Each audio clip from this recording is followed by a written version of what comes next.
sitting at home, looking for my video game. guess you could call us Alright, so sorry about Bros. that fucked up the last video. So after this boss fight, we will, actually, no, if you want, we'll keep going. Yeah, we will. But sorry Actually, about no, that, guys. we'll Welcome back to Video Bros. Well, actually, no, we'll end it because that'll count as part of the episode we just did, and then we'll record one more final episode as the game's finale. All right. Now, as I was saying last episode, She got her boys out. the little boys. Alright, so what were you saying about Teen Titans Go? Titans? Yeah. So, as I said before, Starfire got a new bikini. She didn't show it off yet, but she got a new bikini, and Robin's like, you know what? We're gonna do that cool thing. So just so he can see Starfire in the bikini, because he's so horny for her. I'm a horny panda bear. And then the scene ends. They all go their separate ways. And then Beast Boy and Robin decide. I mean, not Beast Boy. Beast Boy and Cyborg decide to get the pizza. Like I said, they don't get it. And then the doorbell rings, and guess who's there? They thought it was the pizza. They thought it was the pizza guy at first, and it wasn't. It was three old people looking for Robin. Oh god. And they think like, oh, you're such a nice person for helping us. What do you call it? For helping us with the senior citizen house and whatnot. Whatever they call it. Whatever they call that place. You know what I find myself saying anytime I watch a show? What? I find myself constantly saying, "Shut up, you fucking jackass." Ha. But Because of Beast Boy and Cyborg are just such jackasses. yeah. Everyone. So. If Yeah. that was star in modern day SpongeBob Net, they would all be best of friends. Yes. Those two and Patrick from modern day SpongeBob. Yes. As I was saying though, The bitch is back. fuck. As I was saying though, Robin answered the door after. Beast Boy answered the door. The three old people there, and Robin's like, and then Robin answers the door, and three old people like, oh, thank you for helping us at the senior citizen house. You're such a great cutie cut. You're such a cute person and a helpful guy. And like, and you're such a good kid. And like, no, I'm not a good kid at all. Like, and like, I have to tell you something about the plan. And then they just stuff cookies in his mouth. Like, you don't have to tell him about the plan. We already know it. You're gonna do a fine job. You're gonna do a fine job. Wait, who says they're not a good kid? No, Robin said he's not a good kid. Like, the old people are like, you're such a good and sweet kid. You're gonna help us with the senior citizen house, something like that, right? And like, no, I'm not a good kid. I have to tell you something about the house. Like, and then they started stuffing cookies in his mouth. They brought cookies over, and he's like, no, you don't have to tell us about the house. We already know about the plan. It's all fine. It's all a great idea. And then Starfire comes in like, Robin, this is a photograph of the bikini I bought. And Robin starts looking at it with a zoned out face, just staring at it like he loves it so much, and like he's picturing it on Starfire. And he's like, Robin, Does he jack off to it? no. But he's like, Robin's like, and no, Starfire's like, did this not please you, Robin? Did this please you, Robin? Like how if they were boyfriend and girlfriend, or how it's like a submissive thing. Yeah. And then he's just like, nope, sorry. He didn't say sorry or anything. He's like, he just looks at her as she says that, and then he closes the door on the three old lady and walks away with Starfire. What a dick. And then I didn't see the rest of the episode. I didn't care to because I had to leave to go get Burger King. But I wouldn't care to watch the rest of any episode. I know, but pretty sure that he was a fucking asshole, and he's a horny asshole in that episode. Someone needs to make YouTube hoops of that show. That would be funnier. I know for a fact. I know in the old Teen Titans, in the good Teen Titans show, Robin and Starfire liked each other, sort of, but they never did anything with it because they couldn't do anything because they were always fighting and shit, and they always were busy. You know what episode is creepy that was in the top 25 list of most disturbing kids cartoon episodes or whatever that Mr. Enter did? What? The episode Haunted? Of Teen Titans Go or Teen Titans? The real Teen Titans. I don't think I saw that episode. What was it about again? It was Robin that, like, he thought Slade was back from the dead, and then yeah, and then everyone thinking he's crazy. Yeah. Yeah, I remember that. Classic episode. But everyone, like, thinks he's crazy, and that was, like, viewed, put on the list of, like, disturbing episodes of, like, kids shows. I can see why. It was a fucking creepy episode. It was, because he was not dead though, actually. It was a great episode, but it was very disturbing. Yeah, but he wasn't dead though. That was the weird thing. Yo, somehow he survived falling in a pit of lava. Why? Because you're a bitch. Yep, the part I loved was like, That's Get her, fucking demon. awesome. You Get her, kamikaze demon. demons on her ass. get her, bitch. I mean, get this bitch. Can I replace her with Terra? Well, that would Oh probably shit! Hold on. I gotta turn this up a little bit. I want to hear this. Of an intense battle between the DUP and a small group of bioterrorists. You can see the last of the massive structure built by the DUP as it sinks into the icy waters of Puget It Sound. looks so fucking real. Eyewitnesses tell us that the Does. only survivor was DUP head Brooke Augustine, last spotted heading in the direction of the concrete tower that has served as her headquarters since the DUP arrival nearly 2 weeks ago. But so far, our efforts to reach Miss Augustine have produced no response. And now we're getting reports of scattered demonstrations by local citizens in support of the DUP, demanding that the bioterrorist uprising in Seattle be ended by any means necessary. For US TV, this is Kurt Wyatt, reporting live from Seattle. What did that stand for? What? US TV. Like, what did that stand for? I'm not sure, dude. United States TV. Probably. We got. Oh, we're still almost won. Yeah, so, we'll end the recording after this because of the fact that then after this will be the actual episode. The finale. Finale.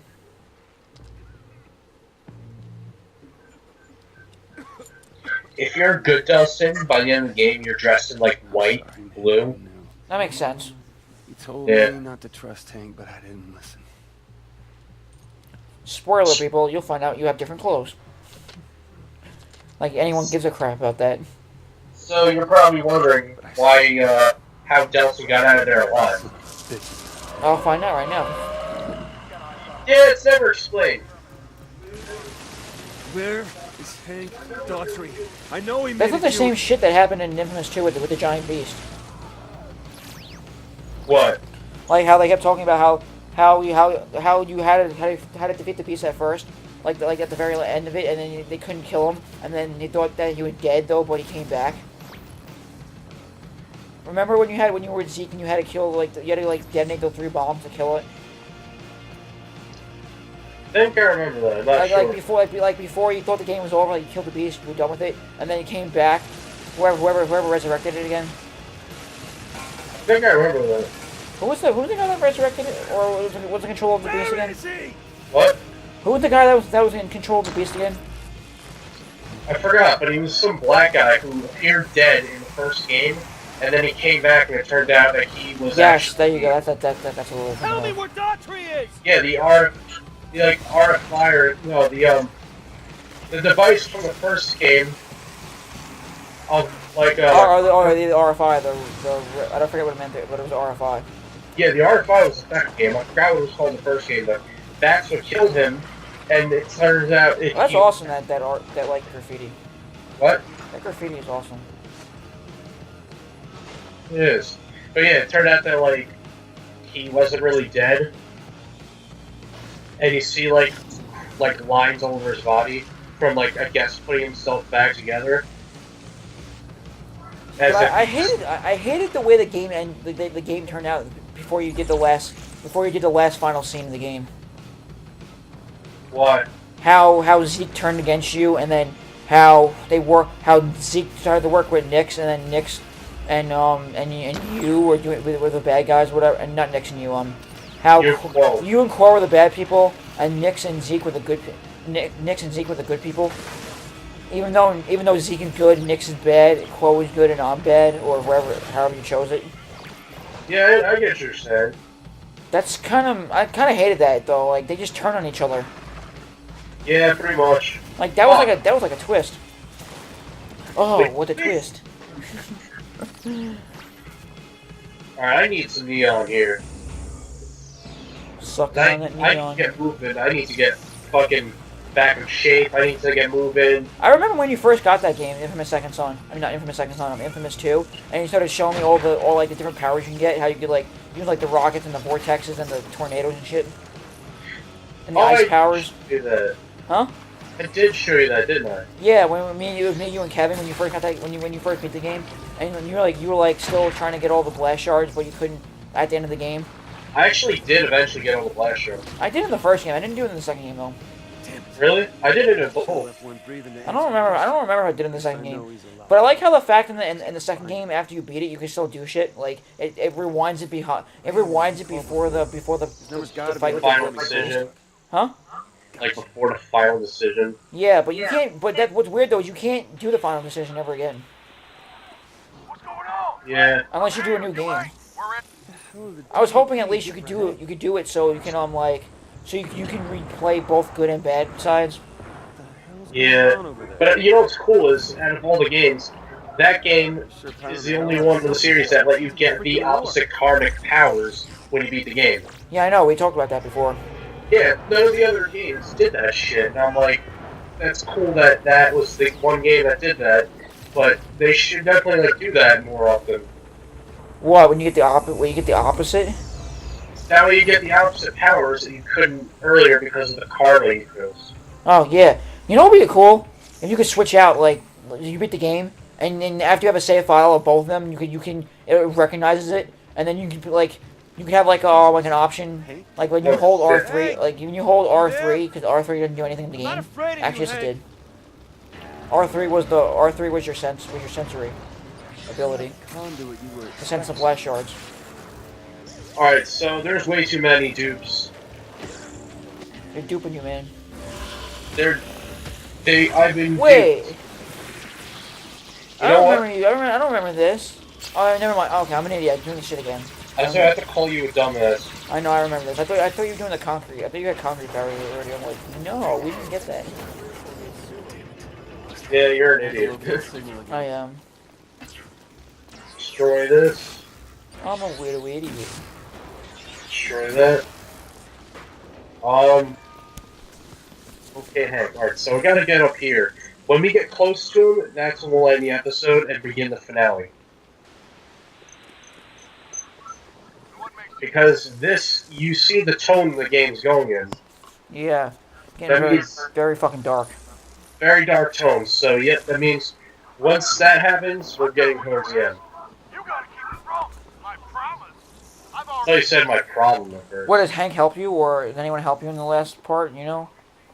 No. Finds out. Okay. You went back on our deal. It's all you going into the finale, right? Yeah, we have to see why the fuck Hank betrayed us. So that's what we're doing right now. So go and find out why. All right. So you know what I'm gonna do? I decided that I'm gonna go play the first light DLC because I know how to play that. Shit. Can they make a second light DLC? That's probably what the freaking one with Eugene would be. I'd imagine. Yeah, I watched a video. They said that they don't know if Eugene's story is any good for the game. I think it has some potential. They just gotta figure out what to do with it. Well, they mean like because some guy reviewed it and was like, well, just think about it. Like you have Fetch's story, which they talk about in First Light, and they talk about how it continues on from the story that she told in Second Son, and how because I'm not spoiling anything because they already talked about it in the previous episodes how she was killing innocent drug dealers and everything like that. Not innocent, she was killing drug dealers and murdering them. And then that's a cool story. She had a cool ass dark tone backstory. But then Eugene's just like, oh, I've been bullied and then I just killed him with my demons. Yeah, I see your point. It's not as cool. His story's not as cool as Fetch's. That's what I'm saying. You can't really the only thing that they could do with it is they can elaborate with it, and then you can either go into the next dimension and force people into your dimension and have to fight them in his dimension. I see the direction you're going with that. But there's nothing you can. I don't understand. Then again, I can't say anything because Sucker Punch is an amazing company. They can figure out. They can figure it out. No, I There's agree. probably a backstory to this that we have no idea about. No, I agree. They can definitely do something with it. Brandon, They just I'm gonna need a paper towel. How are these guys not noticing? Brandon, What? I'm gonna need a paper towel. My screen. Why, My screen's getting all wet. I was gonna say, did you pee your pants again like you did in that scrap series? No, my TV's getting all wet. Why? It's raining right now. Can you see? Oh, I can't. You can't see it raining. Oh, I get the joke. I didn't understand you were making a joke at first. So it sounded like you were. I was. Yo, so next time when we hang out, we're definitely going to that Popeyes by my house now. Close. Guess I'll give this Provided I don't have any more bed bugs. I don't know if my family would even let you, despite that it wasn't your fault this time. I don't know anymore. I couldn't find any though, but you checked when you were there and you couldn't find anything on you when you left. And Sean, I don't understand how Sean didn't have anything, but I'm not gonna say anything in case his family is what do you call it? In case his family is any of his family is watching this. I don't want them to freak out and then have to evacuate their house and get like. Then again, they can afford it though. Yeah, but I would feel terrible. I know, I would feel embarrassed too because I was the first one to have it and then gave it to you and then Sean came over here. The finale because we're about to end it here. All right, guys. The next episode, we might not be as funny. We might be serious because this is a serious moment. So, next time. Hey guys, if you like what you saw in that video, please check out our latest series, To the Left. I hope you enjoy it. Also, if you want more hilarious videos, please check out our other series down below. I'm sure you will enjoy that as well. And last but not least, please hit that subscribe button. The more subscribers we get, the more content we can provide. Thank you, and I hope to see you in the next video. Peace.